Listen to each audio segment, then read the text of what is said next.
First, let's do a history. Dick Tracy started in 1945. Where it's about one great detective hero, whose job is to find criminal masterminds, scumbags that murder most people, and find out what the murder mystery is. While having an adventure. And that's pretty much it. That's pretty much the entire thing. It has some good action pack. It has a little bit of comedy. This is what the remake of it is all about. First of all, I never did watch the movie as a kid, but I did remember watching the trailer for this movie I'm reviewing to this very day. That's 32 years older than I am. So, first time I ever saw the trailer was when I installed The Nightmare Before Christmas on the VHS tape. And it looks pretty good. It looks pretty amazingly great. It's like 104 minutes long. I'm here to talk about the movie Plain and Simple. With a great actor, Warren Brady as Dick Tracy, around as a kid. Without showing too much of the movie,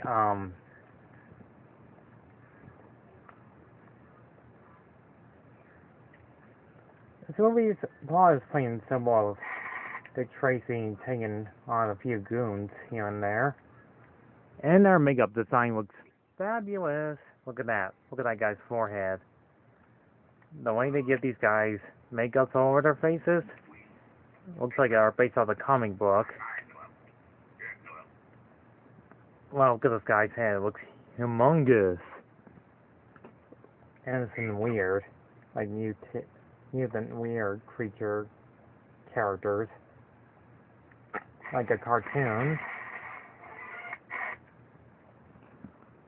Also, villains look pretty interestingly cool. There's Tophead, which I think I recognize him in one of the Looney Tunes cartoon. And Daffy Duck is acting like Dick Tracy.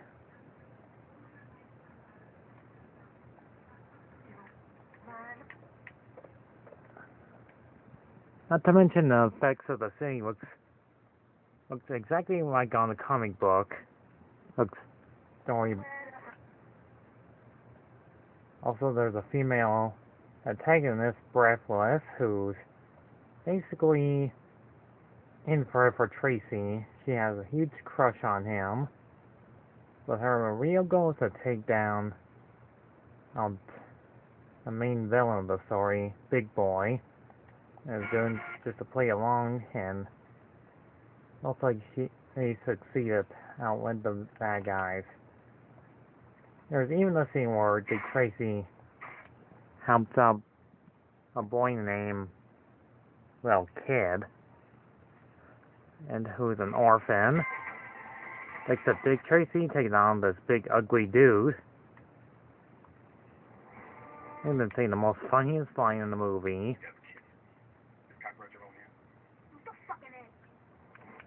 That's what they say back in the 1940s or 50s. You have to mention this movie does take place in the 1950s. And this one's done by Touchstone Home Videos. Which I kept on forgetting. It's almost like a Disney movie, which to me doesn't feel like it. But don't worry, I'll get to Who Framed Roger Rabbit as soon as possible. Anyhow, the film is just about our main hero, Dick Tracy, discovering who the real criminal mastermind behind it all the whole time besides means Big Boy.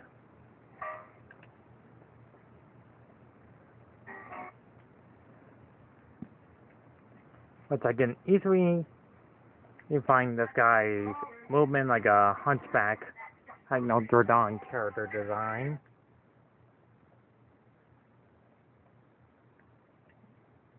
So Dick Tracy is kind of like a good cop, bad cop mode to get some answers.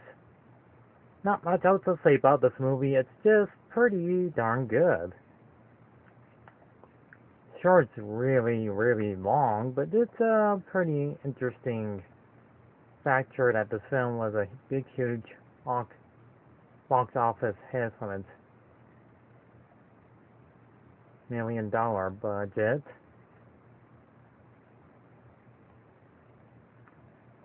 But he really does have a love interest to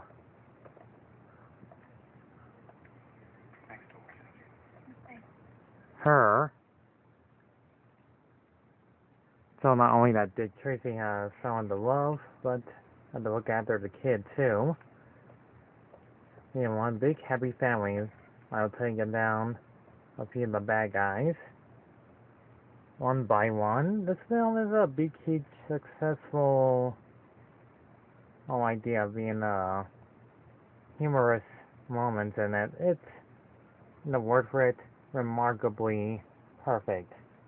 Like even the back of the cover, and it says right here, C-Star and Ebert gets a 2 thumbs up of the picture of extreme drama, whatever. I do know it does take place in New York City. This movie is very long.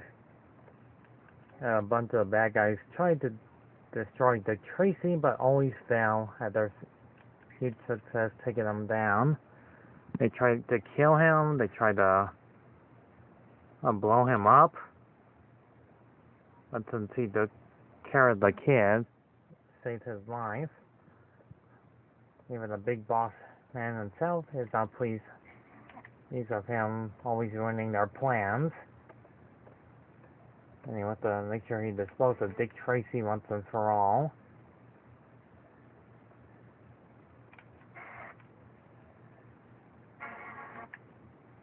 There's like a stranger watching him. And that doesn't have a face called the blank. And the strange person that has no face always keeps his eyes. Well, they have eyes. How about on Dick Tracy? I always find this character so darn creepy. It's like the origin of Slender Man. And it's freaking terrifying. Doesn't even have a face, but has ears.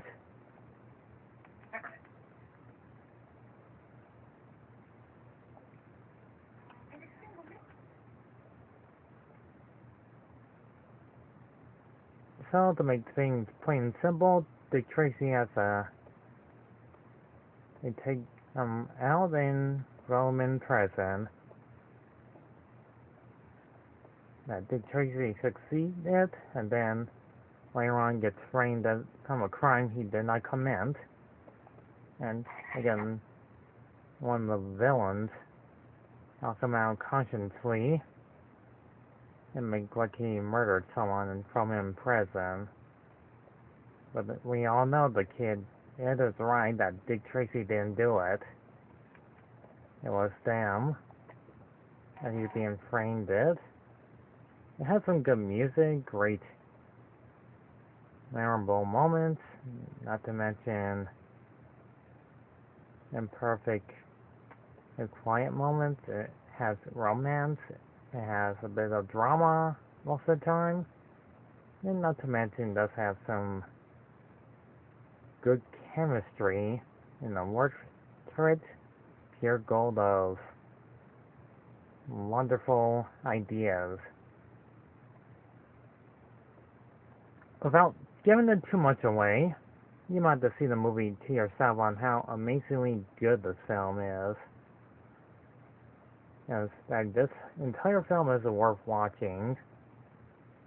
And every 32 years later, I still love this movie to this very day. First time I ever saw this movie was nearly 10 years ago in 2010 or 2009. Never got to watch this movie as a kid, but I did remember watching the trailer of it when I was younger, in the mid-90s. It has like beautiful, great sights of New York City, because it looks glorious, it looks fabulous. I'll give it some credit. And I love the cast members in this film. It's really not half all bad. All the memorable characters in this movie don't get that much screen time, but the actor that plays Dick Tracy, Warren Beatty, does a pretty great actor. He kind of reminds me of Inspector Gadget, because they wear like almost the same clothes, but doesn't have robotic stuff coming out of his hands. But yet, this movie's impressively good. Really good.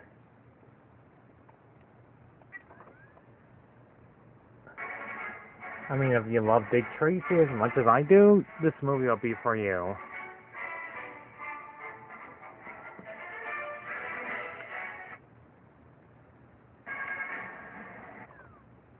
Did I forget to mention the movie is done by Danny Elfman? Yes. The Danny Elfman, who did the music, like from Batman, Tim Burton's Batman, the movie.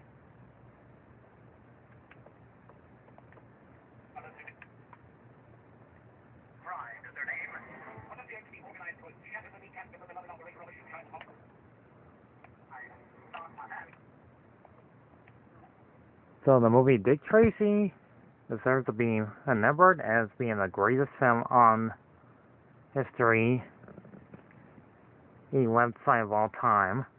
You know, I really don't got much else to say about this film, but it's worth watching.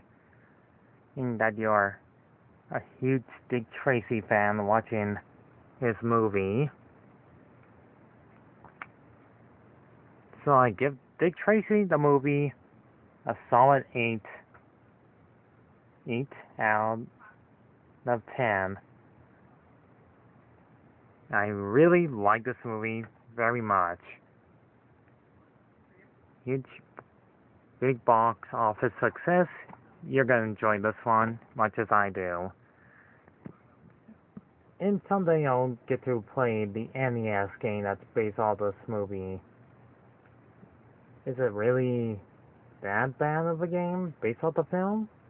Well, won't know in time. Guess I'll find out another time, but for now I'm just not gonna feel like playing a game quite yet. Just for another time. So thank you all for watching, and I'll see you all in the next video. Alright? Bye.